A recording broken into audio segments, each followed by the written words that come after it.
Okay, before we do these problems, we need to know our two ratios here. Anytime we're talking about a percent, we put the percent over 100. We also need to know is over of. These two ratios will help us know how to set up this proportion and help us finding our missing variables. So here it says 38%. It's a percent, so I'm going to take 38 over 100. Always put the percent over 100, no matter what percent it is. It says of 200 is what number? Of 200, it says of is on the bottom.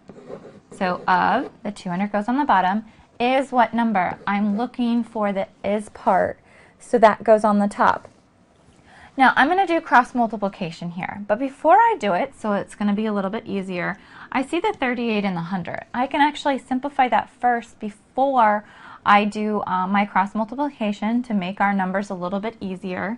2 goes into 38 19 times. 2 goes into 100 50 times. So really,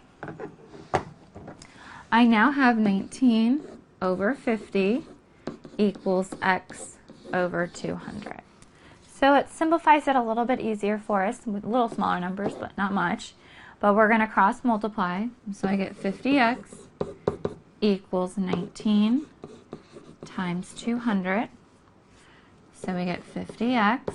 We multiply 19 times 200. I get 3,800.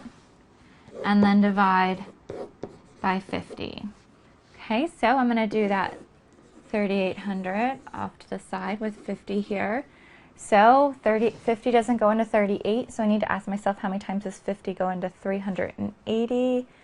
Let's try 7 times. 7 times 50, I get 3,500, or 350. Subtract that, so I'm left with 30. Bring down my 0, and 50 goes into 300 6 times evenly. Therefore, my answer is going to be 76.